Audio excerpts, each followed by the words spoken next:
Hey, I'm Sith King. And I'm Sonic Sons. And we're the Rambling Reviewers. And today we're looking at possibly the weirdest movie we've seen, The Fifth Element. Heart! Heart! Which it kind of is, actually. He has Yeah. to say I love you at the end in order to make it work. Yeah, I'd have preferred a button or something, but, you know. I like more thematic this way. This is a good movie. It's weird. Imagine if Star Wars and Firefly had a baby. And Something like that. You wouldn't be that far off. Even Firefly, though, like, in its weirdness, doesn't have, like, and now there will be an opera in the middle of your action film. And now the opera will become a pop ballad. And, you know, whatever. There's so many weird things are going on. Freaking Ruby Rod, right? Oh. Was there anything that weird in Firefly?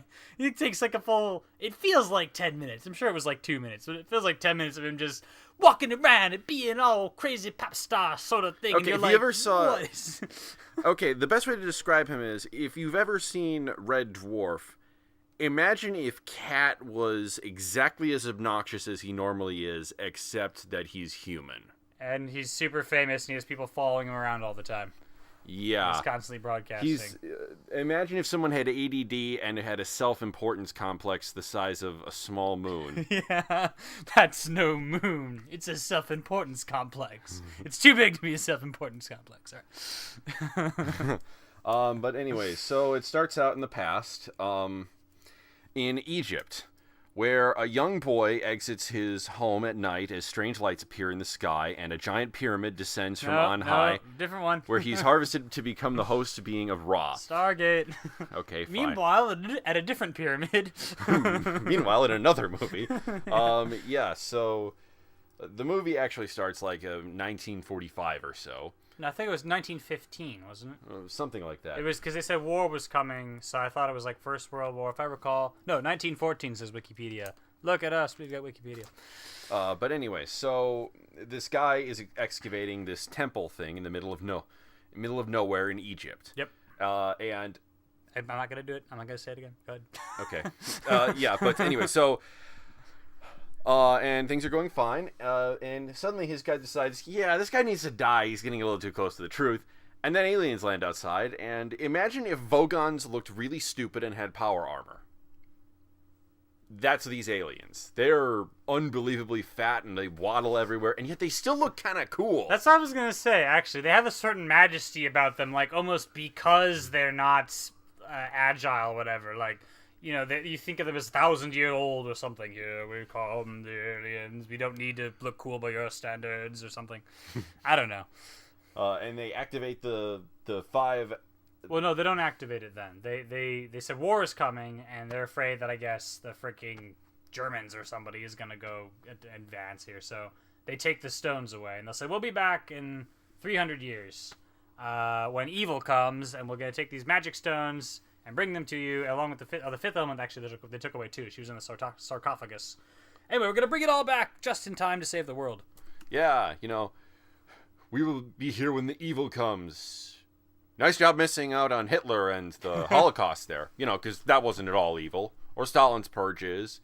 Or any of the other hundreds of atrocities that would undoubtedly be considered evil in the 20th century. But no. This is evil. Well, I guess their freaking super weapon only works against that very specific type of evil, which I'm just gonna call Mr. Shadow. It's a giant magic laser beam. How does it not work against anything else? I don't know. That'd be kind of cool, though. They shoot off a laser beam, they got a mirror in the way, they pointed at Hitler, you know? Hey, that worked too! This is great! Keep firing! Keep kissing her! But anyways, so 300 years pass, and the aliens come back, like they say. Yeah, just in time. They really should have showed up like 10 years in advance, you know, explain things to the Earth government. We could put a heavy battalion around this whole place. But whatever, I'm sure they were busy. Yeah, you know, Earth stuff. So the aliens come back when they're attacked by other aliens called the Mangalores. Big, ugly shapeshifters. Yeah, they actually don't look too much unlike the Skrulls. Yeah. Except, you know, bigger pink. faces. Yeah. Who are working for this guy named Zorg, and I swear to God, that's his name. I'm not kidding. Also amazing, Zorg played by Gary Oldman. I said this to you as he's doing he has this amazing just affect to him, and I said to him that's Gordon, that's Jim Gordon. He's like, what? Like, you flinched to find out that was freaking Jim Gordon from Batman, but it is. I like him as a villain. He's weird. Everything in this movie is weird, but he's like what, like sort of a southern accent ish, and he's southern salesman, and he's like totally evil and will blow people up with like not even looking at them, but at the same time he's not like deep voiced evil about it, you know, like Mr. Shadow is eventually. Yeah, which is all the more effective because he's different, you know. But then we meet our hero, played by Bruce Willis, Dallas. Yep. Anyways, he drives a cab, and we see him driving a cab for a little bit, taking care of his cat. One of those 3D flying cabs. Yeah, because it's the city, those and are it's cool. the future. Then it goes to this weird lab where they've recovered something from the alien spaceship that crashed because of the Mangalores, and they start recreating it. It turns out her DNA, it's a human girl-ish, and her DNA is like 100 times more dense than anything else. I'm pretty sure it makes no sense physically, but that's okay. We let that slide. Yeah. It turns out to be a naked girl, and yeah, she's naked a lot in this movie. You know, it's kind of surprising how much nudity there is. Let me just tell you something. The guy who directed this film broke up with his girlfriend and decided to get married to the woman who played Lilu, the naked chick. So you can see maybe there was some overlap in his interests there. Anyways, so she escapes, and she crashes in on Dallas's life. And I mean that literally, because she jumps off of the top of a building and she crashes into his cab. Yeah, comes right through him into the back seat, thankfully. Doesn't hit him in the face and gives him a concussion. The end of the movie. I liked their chemistry. Now, there was a little bit of like, okay, you know, I've known you for 5 minutes and I'm in love with you. But even so, in the 5 minutes we saw, like, she doesn't speak English, and they're trying to, like, get things across back and forth. Bada bing, bada boom, bada bing, bada boom, boom, boom, bada boom. You know, like, it was funny. It was interesting. Oh, yeah, it's a lot of things in this movie work like that. It just feels like a very real 3-dimensional world. Yeah. With very interesting little quirks and stuff. Yeah, the quirks care. Because if it was anything standard like, oh, I don't know, she steps out of the shower and there's like, look, he's sexy and oh, he's in love, and we'd be like, seen it. But this is, no. She fell through the roof of his cab and started talking gibberish. And she has bright orange hair, and like everything is just a little off. She's in naked, a good way. And she's. Well, she's like half naked at that point. Okay, so anyways, the guy does the natural thing and outruns the cops and takes her to a priest to try to find out what the hell's going on. Mm-hmm. She mentions the name of the priest. That's how he knows. Oh, okay. I forgot why she took. Yeah, she was passing out, and she said Cornelius. And yes. He brings her to the door, like, holding her like a Bride of Frankenstein thing, and he's all like, hi, like, I don't do marriages. He closes the door back on him. No, seriously, girl here. And then they learn that there's this grand destiny that's going on. The evil is coming back, and we switch over to another point of view. It shows that the evil has arrived, and it destroys this spaceship. Yeah, that actually happened slightly earlier. I think. But we didn't have. Yeah, whatever. We skipped. But anyway, so and they have a black president, which I remember when I first saw this movie. I'm like, oh, in the future they could have a black president. That's interesting to know. And now it's 2014. And we have Obama. Yeah, though he doesn't pull off that quite the same badass vibe, Obama, compared to this guy. He's got drone strikes. I'll give him that. Yeah. But anyway, so and they find out, you need to go pick up these stones. The stones were supposedly carried on this ship. Mm-hmm. And then it's cutting back and forth between this arms deal between the Mangalores and Zorg. And the Mangalores are like, look, we did what you said, give us the weapons. And the guy says, no, give me the stones. So the Mangalores go, no, we did what you said. We blew up the ship. You never said anything about the stones. I think they give him like a case, didn't it? It was empty. Like, this is an empty box. This is an empty box. I'm very disappointed. and you kind of sympathize with their position. They're like, look, you told us to get this case. We got you the case. Mm-hmm. We did exactly what you told us to do. Mm-hmm. So the guy says, fine, you can have one crate of weapons. But they're booby-trapped weapons that will explode if you push a red button. So He doesn't tell them that, but they blow themselves up anyway. yeah, it's a pretty cool weapon too. It's got like a machine gun, a sniper rifle. It's got an ice gun, a flamethrower, and a rocket launcher. It is really like Imagine if a Covenant plasma rifle from Halo was much bigger and had desert camo scheme. Yeah, and it's kind of like just like a 15-year-old's pipe dream of like, how many cool things can I like cram into this gun, you know? And like he says, okay, I'm targeting this dummy, and then he turns around and starts shooting at all of the Mandalorians. And the Mandalorians are like, what the hell? What you? Oh, none of us are hurt. And the dummy behind him is full of bullet holes now. Because all the bullets like arc midair and. But you know, so it's back and forth between these two scenes. Lilu is saying in her own language, yeah, the stones, we don't have them. They're with this other person. And back in the Mangalores, they're like, yeah, they don't have the stones, but we know where they're gonna. There's this guy who might have them soon. And it does this really well. It switches back and forth between different points of view. That gets especially good during the battle on the yacht, I'll call it. Yeah. Where they were going like... let's see what's going on. Yeah, I'll do it. So anyways, Dallas decides, okay, you got your stuff? Good. We're good. We're all good. We're good. I'm going home, guys. See ya. Good luck with this. But the call knows where you live, as they say on TV tropes. So, in one of the admittedly really cool scenes... Okay, there's a lot of really cool scenes. He's sitting at what looks like a ramen stand. Except it's not a ramen stand. It's his own window. It's a flying ramen boat that's sitting outside his window, and this Chinese guy is operating it, and it's just so... I said, I want one. Just I want one of those. It's just this a lot of really cool little moments that are just so really interesting. It's a thing to use for world building, because someone doing a less quality job on world building would be all like, oh, look, it's a ramen boat. Those things have been in operation for 20 years, and they operate under these principles. Like, someone would do expo speak, right? And this way, they actually cut it so you don't know what's happening. And then you're like, oh, does that... I guess that exists in this world. Okay. And even comes to the few great lines, like, look, you don't check your mail. You could be something great in the mail. He says, try me. Okay. The guy says, okay, fine. I will open this next piece of mail. I don't know why I'm talking like this. I'm making some Middle Eastern. Okay, I'll open your next piece of mail. And if it's a good news, you have to pay me. But if it's bad news, dinner is on me for once. Pulls it open. You're fired! Here's your free meal. And then it turns out that the government knows about the great evil coming, and has arranged for this guy, who is an ex-soldier, to win this contest where he stays with this guy and goes to this girl who has the stones. Right, so he goes to, what was it called? The palace, whatever. Let's call it the yacht on this other planet. It's like a big fancy yacht. But there's like there's a diva who's going to show up there, and supposedly she or one of her assistants or somebody has these stones. So please go get the stones for us. And then the priest says, okay, we heard how you won this contest. We need your tickets to get there.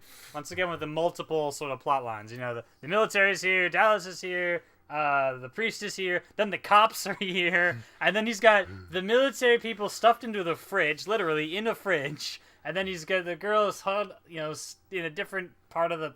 It's a weird shape-changing apartment. It's fun. Yeah, it's really cool. And eventually they get to the Skyport, airport, spaceport, whatever. Let's call it spaceport. Yeah. The spaceport where Lilu is doing all these really great things, because you can tell she's struggling with the language. She doesn't know what an access port is, so she says her name is Lilu Multipass. Multipass, like, keeps doing she that. thinks that the Multipass is, since it's on her ID, it's her name. Yeah. So then they take off, and we meet. Well, there's again one of the multiple threads thing, because Okay. it was the priest assistant shows up with Lilu, and then Dallas shows up and gets rid of the assistant, and then one of the two Mangalores show up in disguise. No, I'm Dallas. And then Zorg's assistant shows up. I'm Dallas. Like, okay, wait, everyone's involved at the same time. And so then we meet what I believe is one of the stumbling blocks of the movie. What was the guy's name? I'm trying desperately Ruby Rod. Imagine if Michael Jackson, back when he was cool, went insane. This is Ruby Rod.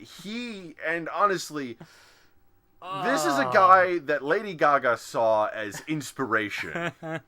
Maybe. Because wow, this guy is annoying on a level that's so over the top. It's not conceivable how annoying this guy is. I could understand the people being annoyed at that. I can also understand someone just saying like, "Wow, that is hilariously wrong," like in a good way, like. Not what I was expecting in this movie. Someone's gonna be a badass and do a shooting in a movie at all. The whole movie has to be about the badass shooting, and let's do some more badass shooting. No. We're gonna break to crazy Michael Jackson for 5 minutes. Go.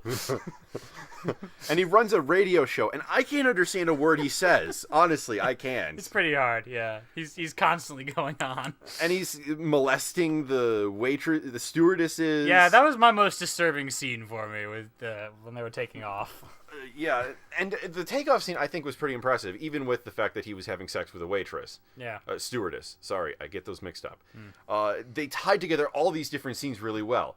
They had the assistant calling saying, "Yeah, sorry, we screwed up." And the guy, and Zorg goes, "Yeah, you did," and blows him up with a bomb just as the ship is taking off. And you have like the sex finishing just as they're taking off, and the countdown finishes, and the orc things, crud, I can't. Mangalores? Mangalores. All going, "Yes, we're going to war now!" Urgh! Again, it's just a lot of little plot threads that are threaded together nearly seamlessly. Yeah, most movies don't do that. That was fun. Then Zorg gets a call from Mr. Shadow. Who is also a giant evil ball in space coming to kill us all. Crud, I forgot what I was going to say. Continue. And Mr. Shadow tells him, like, what the hell? Go stop the heroes. So Zorg decides to show up at the big yacht thing all by himself, to handle this personally. And we continue intersecting. So then there's the diva. The diva comes out, and I like this, actually, one of those scenes, she comes into, like, her room or whatever, and looks at nothing. But then her assistant walks by and speaks to nothing. And then we zoom, or pan the camera a bit, and Lilu's over there. And you're like, oh, did she hear? Is she kind of psychic? Is she like, I don't know, but stuff is still going on. We're going to get these stones, all right. And then the diva sings, and they like actually take time out to make an opera out of this. Like, we are going to stop and listen to this opera. I know you're here for an action movie, but guess what? It's weirder than that. And, then, good. I liked it. And halfway through the opera, she starts singing faster, and it becomes a little more it's like a pop ballad almost. A little more pop ballad, just in time for Lilu to find the Mangalores ransacking the diva's apartment, looking for the stones. So there's this fight scene to a pop ballad. Where Lilu is beating up these Mangalores, and it's so cool. And after all the Mangalores are gone, then Zorg shows up and starts trying to shoot her because he's looking for the stones. And he finds the box, and he leaves. And then he's off the ship, and he's like, before he leaves, he sets a bomb on the ship, and sets it for 20 minutes. And then he leaves the ship, and he's like halfway to getting ready to jump. He looks inside the box. He starts laughing maniacally. And then that turns into sobbing because, God damn it, the box is empty. And so he has to turn around and go back to the yacht. This is the sort of thing that doesn't normally happen to a villain, right? Because the villain has to be like so badass and cool. Like, he doesn't just forget his keys or get on the wrong flight or pick up an empty box. But it's fun to like, and he's badass and evil, and then he still has this freaking stupid box. Never mind. And he has to go back to the ship with the bomb. But see, the Mangalores have found out that, oh wait, Lilu beat up all our guys. So we're hijacking the boat, the yacht, and that leads to Dallas finding out that after the diva had been shot, that she actually somehow had the stones surgically implanted inside of her body. Wow! Because it's that kind of film. So he has to go digging around inside of her stomach. Well, Ruby Rod is right there. Like, dude, I remember he has one like wounded Mangalore, and he's like, Ruby, all right, I need you to hold this gun like up to the guy's head so he doesn't get up again. Ruby's like freaking out, like, man, I don't know if I can do the man. I'm kind of shaking, man. I'm kind of gonna. And then like, it's like some random thing happens, and Ruby just freaks and pulls the trigger accidentally, shoots the guy in the face. He's like, oh. is he all right? Is he like, I'm Ruby, sorry. what are you doing in this movie? But in a funny way. You kind of feel sorry for him. You do. And he keeps broadcasting during the whole fight. Everyone, this is Ruby Red. I'm gonna get closer to the action. Like you were gonna And the die. whole time, it's shifting back to the perspective of the president and the guy who gave Dallas this job. And the president is just looking at the guy who gave Dallas the job, looking so unamused. This is your discreet operation? Oh, don't worry. He's pretty discreet. The next thing we see is Dallas busting through these double doors, dual wielding these machine gun pistols, and spraying at the Mangalores. While the Mangalores pull what looks like a freaking anti-aircraft gun from World War II, complete with rocket launchers, and start blasting away at him with that. Yeah. And we have the whole action scene, and he asks like that deaf guy, "Give me the gun, give me the gun." The guy's deaf, and the guy like passes him a couple of billiard balls eventually, and like, And the guy smiles and what goes, are you even "Yeah, doing in this movie? Like again, but That's realistic. The people won't always know what you're talking about. No, they won't. Which makes it all the more fun when he gets to do the badass action thing, like he shoots a hole through the ceiling right around Ruby Ruby Red. or whatever. It just like He throws I get to be badass and also awkward in separate moments, And then he throws a grenade, and Ruby starts screaming like a girl for like 10 seconds flat, and it is glorious. Yeah, that was funny. And so then they head back to the Diva's room to look for the stones. No, wait, no. No, they go back to look for Lilu. Lilu, sorry. Yeah. There's just so much plot in this movie that it's just hard to keep up with And everything. the funny is, it's only an hour and a half long. This movie, or a little. 2 hours. Was it 2 hours? Yeah. No, I'm sorry. I must have misread this somewhere. Okay, but still, could be. Yeah, they did it efficiently. Is what I was trying to say. Yeah, and so the priest is here now because he followed them on the ship, I mean, on the airplane. I'm sorry we didn't mention that, but like we said, there's a ton of plot in this movie. Mm-hmm. And so the priest and Ruby Red meet each other, and they're staring at the obvious bomb that Zorg stuck to the door, and they're like, "What is that?" And then the priest starts saying, "It's a bubble, it's a bubble, it's a bubble." Then Ruby Red has a moment of sanity. He's like, dude, hold on a second. It can't be a bomb, because the bomb detectors would have seen it." And as it hits the 5-minute mark, "Warning! Bomb on board the ship. Please evacuate immediately." And the look they share is just pure, oh god. And then it's like, Dallas, can you do something with this bomb? Can you disarm the bomb? Next shot, running down the hallway. Never mind. And Zorg gets back on the ship just as they're leaving by stealing Zorg's ship, but he doesn't know this. So, and there was an earlier scene where Dallas took out all the Mangalores and saved the ship. We didn't mention it because, but the lead Mangalore is really badly wounded. So Zorg makes it back to the room to look for the things, for the stones. He's like, "Darn, I can't find... Oh, I should probably turn off this bomb. It's got like 10 seconds left." So he carefully turns it off when it's down to 5 seconds. Meanwhile, on the other side of the ship, the Mangalore leader holds up a detonator and turns it on, and a completely separate bomb raises from behind Zorg, and he turns and stares at it. It has 5 seconds left on the clock. And he's like, "Ah."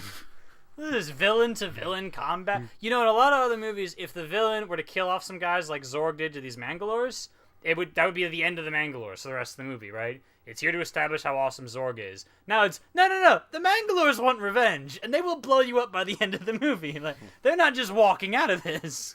And so then they escape in the yacht, barely outrunning the fireball of the ship exploding. Zorg and the Mangalores are killed, and the president starts cheering. Opening champagne, yeah. Yeah, and I look at the clock. 20 minutes left in the movie. Yeah, this is where. But anyways, suddenly Mr. Evil the Shadow starts heading for Earth at extremely fast velocity, faster than starships. Yeah, though apparently he slows down a hell of a lot near the end because it's passing Saturn and like we still have a few minutes, and then it's like nearing the whatever physics. That's okay. Sci-fi writers have no sense of scale. So the president goes, "Hey Dallas, you were a credit to your people. Our highest honors will be bestowed upon Mr. President. Shut up and cut the crap. What's going on?" Then he goes, "There's a giant fireball heading straight for Earth. It'll be there in 2 hours. We'd like you to stop it, please." Okay. So then they race back to Earth. they go back to this temple, and Ruby Red is still with them. Because they don't have time to drop him off, you know. And they have this really interesting scene where Lilu looks up war and sees all the different ways men have murdered the shit out of each other over the past few thousand years. And for a moment, you think this is going to build up to this big payoff where she's like, no, I refuse to save this world. It's already been tainted by the Destroyer. Well, she does do that, briefly. Yeah, for like a few seconds. Yeah. That's all right. But anyway, so they find that, okay, put the fifth element here and in the center and place these stones here. Now what do we do? Yeah, see, here's the thing. We don't actually know how to do that. No humans were around the last time this thing was needed. And we kind of inherited these stones from the aliens. So we don't actually know what we're doing. Yeah. And so they have to trial and error their way to make the stones work. Yeah, it was fun. They figure, and there's a neat little element thing, you know, use water to make the water stone turn on. So he wipes his forehead and rubs the sweat on the stone, and that turns it on. Yeah. The other guy tosses dirt on the earth stone. They start blowing on the air stone, and they drop like the one match that's Dallas happens to have. Yeah, but the reason he only had one match left was because he was trying to quit smoking, so he didn't need as many matches left. So he had two left at the beginning of the movie. He lit one before he headed out, and then he had one match left. So that's a nice piece of Chekhov's gun right there. Yeah. And freaking Ruby is there all the time. That's man. I had no fire. I didn't know. You I don't smoke. It's like just jabbering in the way in the middle of our climax. And they have to, and then Dallas proclaims his love for Lilu because that's the way to turn on the machine of doom. Yeah, that's and fun. It shoots, and apparently it destroys the shadow forever. And it seemed to like freeze it in place. I'm like, do we have two moons now? That's pretty cool, actually. All right, that's gonna mess up with our title system, but okay. Whatever. And then it ends with the president getting yelled at by Dallas's mom while... Who's been calling this whole movie, just like, in the middle of your action movie again, this is your mother, why didn't you take me on that vacation? Oh, I was in labor with you for so many hours. Like, oh, nice job with the president accent. Everyone knows he sounds way dumber. She says this to the president. Yeah. And he says, now I'd like to get Lilu and Dallas on screen. They're in this tank, right? They're having sex in the tank, and the guys say, can you wait 5 minutes? Yeah, and then that's it. That's actually the last shot is of the two of them inside the thing. Yeah. But it's just, you know, offbeat, quirky in a good way. It's got all these cool sci-fi things, but it has more heart to it than so many other, you know, standard movies. It's just so much fun. Yeah. I'd recommend it for at least teenagers, just due to the nudity and stuff. Yeah, it's something to consider. But it is very unusual for a movie. It is just... Yeah. It's like Farscape and Red Dwarf. I mean, it says here on Wikipedia, the director envisioned the entire world of The Fifth Element as a teenager to escape boredom. And it feels like a teenager idea that was actually made into a real quality movie. But it has that quality of, like, just whatever random ideas we can think of, we'll throw them in there. We don't need to follow regular plot lines, you know, the standard tropes. Like, just throw stuff in there. It'll be cool. And it was cool. They did it. It was. Know? Yeah. And this has been considered by some people an awesome movie and some people a really terrible movie. I think it was good. I think it was really good. It was a fun movie. But I can't see why other people would think it's an awful movie. I could see that. Yeah, it could be a base breaker, as they say. Yeah, this is just a really fun movie. I definitely recommend it. Yeah. It's a nice change of pace from the movies we usually see, where it's just, this movie's okay. But everyone had personality. You know that old test, which is describe a character without saying what their job is, what they look like, or what they wear. And in a bad movie, like, you'll just be very vague. Like, he's the hero. I guess he's a tough guy and whatever. And this, like, everyone had lots of little sides to them and quirks. And, like, the priest assistant was all nervous. And Dallas was a badass, but he had his tender side. And he had his annoyed at Ruby side. And he had his... Well, everyone has their annoyed at Ruby side. And he had, like, you know, how he, you know, dealt with authority. How he dealt with that guy who tried to mug him near the beginning. Yeah. Just give me the cash, man. Like, that... they didn't put the button on that gun there. You just like he's totally calm about it. Oh, and better yet, like he finally just takes the gun from the guy. No, just take this from me. And then there's like this rack that comes out of the ceiling, and it's full of guns. So you know, for him, getting mugged just outside his door by this guy is so regular that he just has racks just ready to come down, so he can take the guy's gun and put it away. Yeah. Oh my god, I just realized. Huh. That's the same guy who he tricked into the police into thinking that was Dallas. Right. And he was going, "Screw you, man!" And now, of course, saying "screw you" to the police, not a smart move, Nah. so they beat the shit out of him. Nah, yeah. Lots of just little things. It was fun. It was he whatever. Everyone had their multiple sides to them. Even if it was in little moments, it was enough to add up and feel like this is a bigger world. I like that. Yeah, definitely. Plus, Lulu was cute. Yeah, she was chosen in large part because of that quality, but also a good actress, at least as far as this film's concerned. It takes a skilled actress or actor to speak almost entirely in gibberish, Yeah. and make it seem convincing and not like you're talking baby talk. Yeah, it really did feel like she was forming words. Like, I wonder if she wrote out just random letters but then memorized them, to make it sound like a thing. Multipass. Multipass, yeah. Lelu multipass. So, yeah, I guess that's about it. Good stuff. Yeah, I would recommend watching this movie. Me too. Old classic. Yep. Well, I'm Sith King. And I'm Sonic Sons. We're signing off.